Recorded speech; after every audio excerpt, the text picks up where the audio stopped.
แน่บอกไปทั้งสวนพี่น้องบอรถแกรนดันเนี่ยหลายแล้วพี่น้องรถกระเบื้องหน่อยแต่ว่ารถหลายขนาดเบื้องดูพี่น้องเลยต้นมากไม้คอยใหญ่นี่พอได้เป็นห่มแล้วนี่หมากันบ่จับเป็นดอกลายอยู่พี่น้อง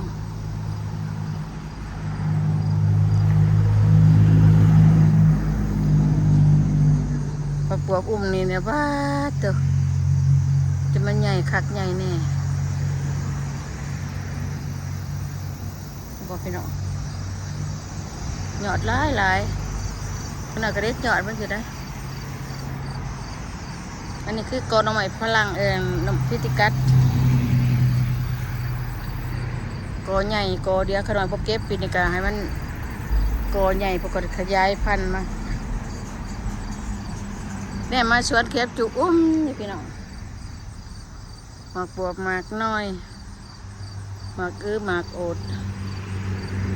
หมากบวบตัวนี้เชื่องหน่วยแล้ววะนี่เป็นหน่วยได้สิพอกินแล้วไหนหลายปีกายนี่กินจนบ่เบิดมันได้แท้ๆหน่วยนี่อันนี้ก็ลองเบิ่งสิบ่ลองเต็มอายะอยู่ในหน่วยนะมาทางสวนบ่มีหยังมีแต่เครื่องปลูก เบิ่งดูมีแต่เครื่องปลูกเครื่องกินพี่น้องมีวัตถุกอย่างนี่ก็บอกเครืออันตอนแรกอันนั้นก็บ่เป็นง่ายหน่วยนะได้ดีเหรอนี่ก็ปักบุ้งก็ต้องปลูกใช้ทางไว้จิตตะปะหงปักหอมเสริมตัดใหม่ตัวนั้นยังไม่ตัดมันคือกับมีหน่วยอยู่หักหน่วยน้อยๆคือจะผสมได้กินหน่วยแก่หรอกพี่น้องผู้ชมดูก็ดีขนาดกระปลูกใน30 กว่าต้น30 กว่าคุ้มโอ้ต้นนี้ทนท่านแค่แน่เนาะวีกระทิ่งนี่นะทนชะโนดก็ได้แค่แน่ว่ะยามชะโนดกระดอกกระชิตัดเอาดำมันไหวอยู่ใบตมต้นใหญ่จนหนูพักเอามาปลูกปีนี้ได้พี่น้องเหยียบเอาเนี่ยสูงแถสูงว่ากันไปใหญ่ก็จะใหญ่อีดีรอดท่วมหัวกายหัวอีกก็พี่น้องมาในสวนนี่มันยังดอกมาหล่อน้ำคลองปลูกพักตำลิ่งกับบริเก็บเพิ่นก็ได้ว่ายังมียอดละ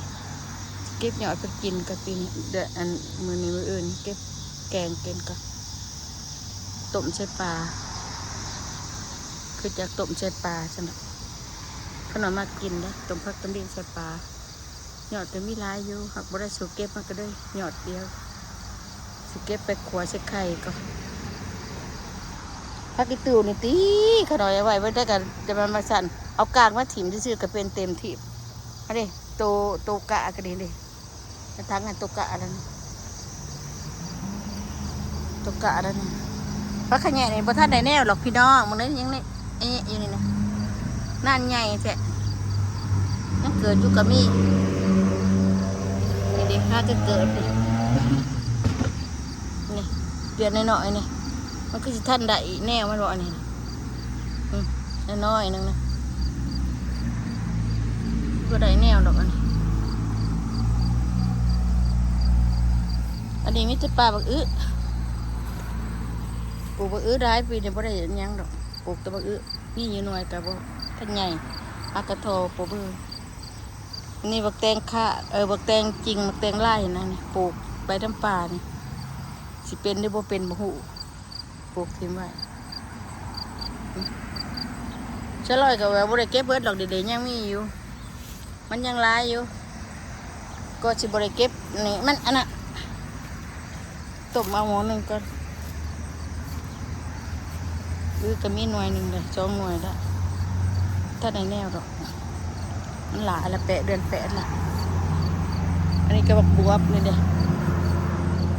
ข้ามบักบวบกันหน่อยนี่บักบวบก็บักสะเบอปลูกปนกันได้เป็นท่านมีหมากบ่มีหมากก็ย้อนลงรูปนี่ซะ บักเสเบอร์จะได้เครือบักเสเบอร์เครือบักเสเบอร์เครือนี้วะมันจะเป็นเครือนี้นะเครือบักเสเบอร์น่ะบักเสเบอร์มาปลูกต้องเบิกตัวได้สิได้กินบ่ได้กินไปจัดปลูกหำไปเบิดปักบ่ได้มาเด็ดหยอดเด็ดยังมันบวบฉันบักบวบเง่าคนละปลูกเบิดเลยนี่นะพี่น้องจะได้อันหลอกอันนี้นะอันตังไส้ไปพัดแซนใบกะเพราพัดอันเสร็จนะพัดไก่พัดอะไรโอ้ยอ่อนๆนะพี่น้องอ่อนๆขนาดว่าเสียมาตัดถิ่นจ้ะมันได้หลายมันหล่นแซนมันหลายในเฮือนขน่อยนี่ในบ้านขน่อยนี่มันหล่นนะขน่อยเพราะมากมันหล่นมันเกิดหลายคุดหยาบยังบ่ได้มาเก็บเลยนี่แก่เบิดเลยนี่อื่นพุ่นละสิเดิมเก็บแทนเดี๋ยวแก่เบิดไว้ให้เด็กสะดวกยาปะแก่เบิดละสลอยกันเขาบ่ได้เก็บได้เก็บหนึ่งต้น2 3 4หาต้นหากอเด็กกอที่5ที่6ก็ได้นี่6กอทั้งในมันถ้าเราเก็บจากต้นจากหน่วยโอ้ยโผดพี่น้องห่อนเดี๋ยวมันล่มอยู่มันหักแหลกนี่85พี่น้องนี่กลางบ้านขน่อยแล้วนี่นี่ตะเครื่องปลูกเนี่ยไปทางนั้นนี่ตะเครื่องปลูกที่พี่น้องเต็มเลยนี่ตะแนวกินยังก็มีเบิดทุกอย่างนั่นแหละมาจากนี่ก็เป็นพักพร้อมพักเน้นเป็นพักเดือดนั่งงามพักเดือดข่อยนี่งามดี2 ตาขนมเจียวเขาปีนี่เจียวเขาไปในพักเดือดพักกันเอาสิตัดพักหอมเสริมนี่มันแก่ตัวนี้ปลาตัวนั้นไว้ตัดแต่มันอ่อนว่าพี่น้องตัดใบบ้างนะข้างหมักทั่วข้างหมักบวบข้างหมักน้อยมีเบิดทุกอย่างสิกินอีหยังบริษัทนี่กระต้นขี้หูดให้เฮือนขน้อยนี่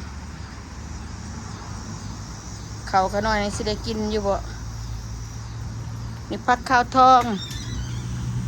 พักเก็ดหอยอันวานั่นแหละพักเก็ดหอยเขานี่สิได้แนวอยู่บ่พี่น้องมีเห็นมาบอกนี่เด้อพี่น้องสิได้อยู่บ่ในแนวนี้นะน้ำก็จะเบิดล่ะสิกลมนะบ่เขานี่ฮะบ่ท่านกลมจักดิยังแปรๆอยู่เลย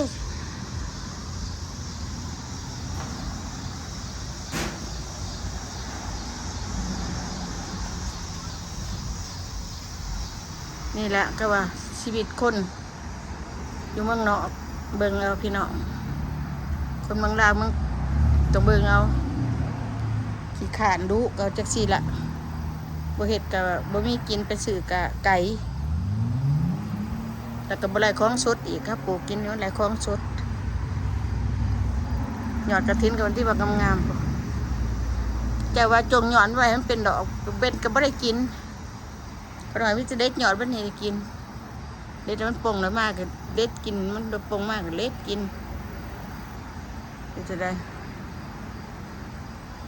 มันบอนั่นดอกพี่น้องว่าเป็นก็บ่ได้กินหน่วยหรอกเป็นหนาวก่อนขน่อยเจียวเขาในเฮือนยังในหัวในสวนก็เป็นจักซี่ละจะหมักใบหมักตอกินนี่แหละพักหญ้าเฮานี่แหละเจ้าทุบเลยกลางบ้านนี่ว่ามีวันใดว่าสิบ่เป็นบางก็เป็นตัดหญ้าน้อยเดียวนึงดอกบางตัดหญ้ากันนี่เด้จงไปให้ตูนนี่แล้วเอ็กซ์ไซส์ใช่ปะ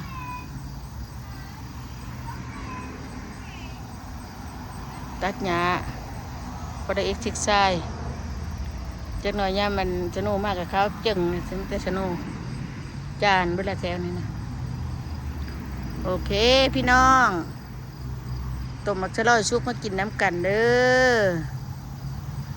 มีมักสะลอยเลยมื้อนี้นะโอเคพี่น้อง